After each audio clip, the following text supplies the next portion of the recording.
जो सहायता के धनी माने जाते हैं, विंध्य क्षेत्र ही नहीं प्रदेश के नेता कहे जाने वाले राज्यसभा सांसद सम्माननीय राजमणि पटेल जी से आज हम खास मुलाकात करेंगे, जहां हम यह जानेंगे कि वह वर्तमान में राज्यसभा सांसद हैं और वह इस समय पर जन संसद संवाद का कार्यक्रम जगह जगह चला रहे हैं। इससे क्या तात्पर्य है, इसके बारे में हम उनसे बात करेंगे। नमस्कार सर, मैं दीपक शर्मा। बहुत बहुत धन्यवाद शर्मा जी आपको, क्या आप इस कार्य के संबंध में जानकारी लेना चाह रहे हैं। जी जी। आप सब जानते हैं जी जी। और सब इन्हीं सारा देश और सारी दुनिया देख रही है जी कि जो प्रजातांत्रिक व्यवस्था के आधार पर सरकारें चुनी जाती हैं जी और सरकारें बनती हैं जी और उसी के आधार पर भारतीय जनता पार्टी की सरकार बनी। सरकार का सबसे बड़ा दायित्व होता है कि सरकार के लोग उन लोगों की चिंता करें जो इस देश की ताकत है, इस देश की पूंजी है, जिनका खून और पसीना बहता है, तब देश की प्रगति और विकास की बुनियाद लिखी जाती है। सबसे पहले उनको हितों की रक्षा करे, उनको हक अधिकार की रक्षा करे, लेकिन इसके विपरीत संवैधानिक तरीकों को त्याग कर संवैधानिक मूल्यों से हट करके प्रजातांत्रिक मूल्यों की जिस तरह से हत्या भारतीय जनता पार्टी की सरकार, मोदी जी की सरकार कर रही है, इसके पहले कभी उदाहरण देखने को नहीं मिलता। जो राष्ट्रीय मुद्दे हैं, जो देश के भविष्य से जुड़े हुए मुद्दे हैं, जो मुद्दे इस देश की आवाम से जुड़े हुए हैं, हम कांग्रेस पार्टी और सारा विपक्ष ये चाहता है कि इन मुद्दों पर सरकार सदन में चर्चा करे। ये हमारा संवैधानिक अधिकार है, लेकिन मोदी सरकार इन मुद्दों पर चर्चा कराना नहीं चाहते और मनमानी तरीके से बिलों को पास कराना चाहती है। आज इसे को लेकर के आरोप ये लगाते हैं कि विपक्ष सदन नहीं चलने देता, जबकि वास्तविकता ये है कि हमारे जो राष्ट्रीय मुद्दे हैं, मुद्दों पर भारतीय जनता पार्टी चर्चा नहीं कराना चाहते और अपने बिल पास कराना चाहती है। इसका हम लोग विरोध करते हैं। आप ये बताइए कि प्रजातंत्र में हर संसद को अपनी बात कहने का हक अधिकार है कि नहीं है? हर संसद को अपना मत विभाजन की मांग करने का अधिकार है कि नहीं? और सदन जब रहे, सदन के उपस्थिति में कानून पास होना चाहिए, हमारी संवैधानिक व्यवस्था है। लेकिन सदन में विपक्ष की आवाज़ सुनी नहीं जाती, बोलने का अवसर नहीं दिया जाता। हम वोटिंग की मांग करते हैं, वोटिंग का अधिकार नहीं दिया जाता। बस हाँ ना में जो है ज़बरदस्ती बिल पास करा लिया जाता है। जब सदन आर्डर में नहीं रहता, एक भी विपक्ष का सदस्य सदन में नहीं रहता, तो भी सरकार बिल पास करा लेती है। इससे बड़ा संवैधानिक कार्य क्या हो सकता है? जब सदन आर्डर में नहीं रहता तब कोई भी बिल पास नहीं हो सकता, लेकिन ये सरकार करा रही है। तो ये सरकार ने साबित कर दिया है कि ये सरकार चुनी हुई गरीबों की है, लेकिन ये काम इस देश के चंद पूंजीपतियों के लिए काम करती है। चंद पूंजीपतियों का लाभ कैसे हो, वो काम भारतीय जनता पार्टी की सरकार करती है। इसको आम जनता से कोई मतलब नहीं है और ये चाहती है कि बहुमत है, बहुमत के आधार पर ज़बरदस्ती हम जो चाहें वो हम कर लेंगे। ये भारतीय जनता पार्टी की सरकार करती है। आप बिल्कुल ये सही कह रहे हैं, बिल पास कर लेती है, लेकिन आप कोर्ट क्यों नहीं जाते? इस सरकार के खिलाफ कोर्ट जाइए। नहीं, कोर्ट भी जा रहे, उसकी माने संवैधानिक व्यवस्थाएं हैं, मर्यादाएं हैं, उसके आधार पर हम लोग कोर्ट भी जा रहे हैं, न्यायालय भी जा रहे हैं, राष्ट्रपति के पास भी जा रहे हैं, ज्ञापन भी दे रहे हैं। प्रजातांत्रिक जो भी व्यवस्थाएं हैं विरोध करने की, अपनी बात कहने के, वो सारे संसाधनों के माध्यम से कांग्रेस और विपक्ष कर रहा है और करेगा। आपको यह जन संसद संवाद करने का क्या तात्पर्य है, कैसे आपके विचार में आया? क्योंकि कांग्रेस के बहुत सारे राज्यसभा सांसद हैं, प्रदेश में भी, पूरे देश में भी राज्यसभा सांसद हैं, लेकिन आप ही अकेले जन संसद संवाद कैसे शुरू किए? नहीं, इसलिए देखिए, पार्टियों की विचारधारा जो है सबके स्पष्ट विचारधारा है। कांग्रेस पार्टी की बुनियाद रही है इस देश का किसान, इस देश का गरीब, इस देश का जवान, वही इस देश की पूंजी है। और कांग्रेस पार्टी ने इसी को बेस बना करके जो भी प्रगति और विकास के काम किए, गरीबों की छत नहीं थी, ये कांग्रेस ने काम किया। कि जिस माने गरीब से जो इस देश के लिए मेहनत करता है, अगर उससे पूछे कहाँ रहते हो तो कहा कि बेघर के कोलिया में रहते हैं। ये छीन करके कांग्रेस ने व्यवस्था दिया कि सबको हम छत देंगे, ज़मीन देंगे।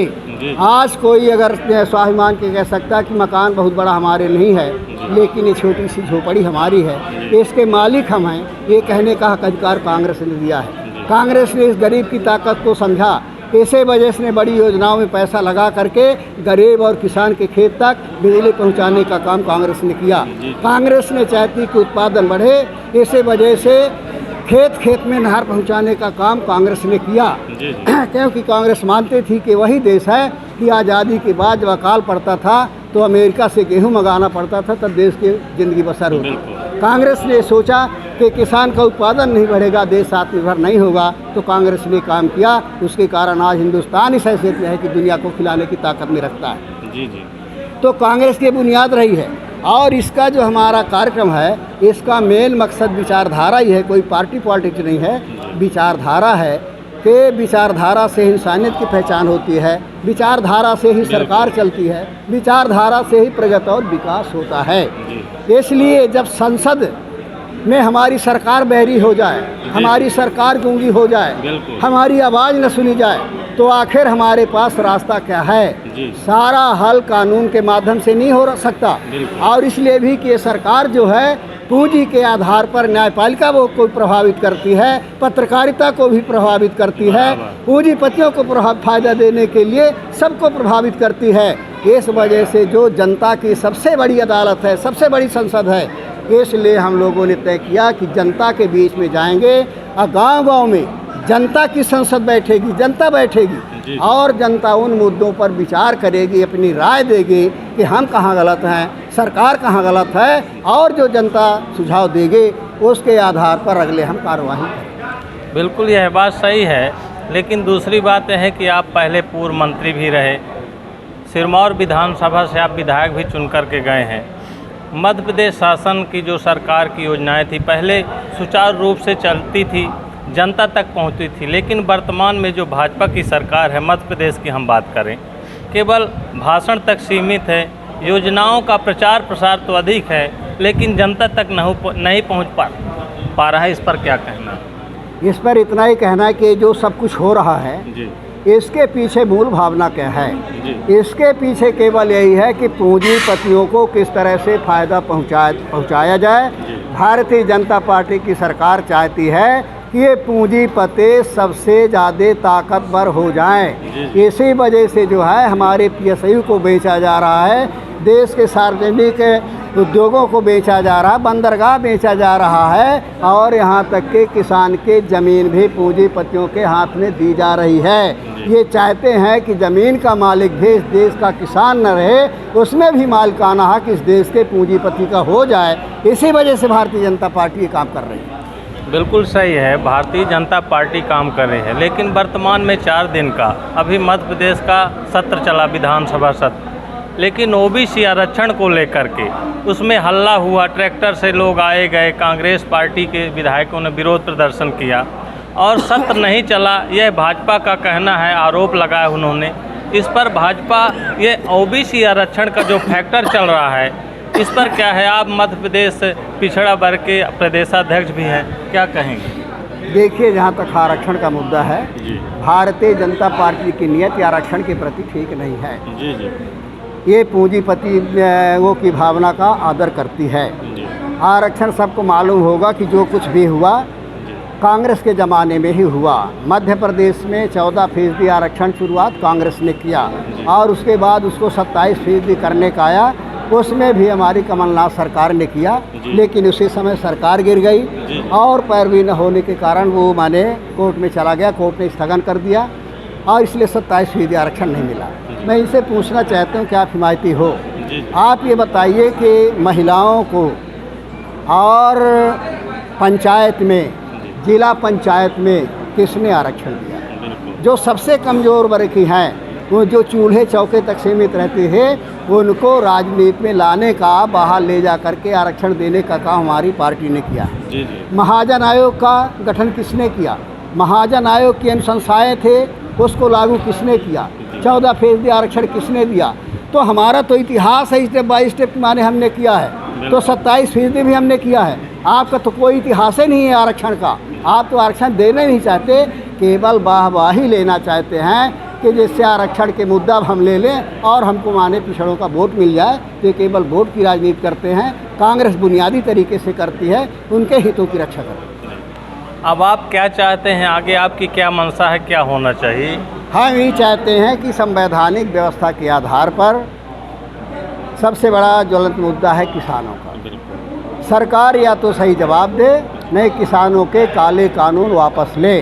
आज समझ में नहीं आ रहा, लेकिन किसानों की ज़मीन को बेचने का षड्यंत्र हो रहा है, पूंजीपति को मालिक बनाने की कोशिश हो रही है। ये बिल्कुल रद्द होना चाहिए और इसके लिए जितना भी होगा हम लोग आंदोलन हर तरह से जो भी होगा हम लोग करेंगे। आरक्षण जो है 27% वो कोई संवैधानिक व्यवस्था नहीं है। एक कोर्ट ने फैसला दिया था कि 50% से अधिक नहीं होना चाहिए, जिसके कारण रुकावटें आई।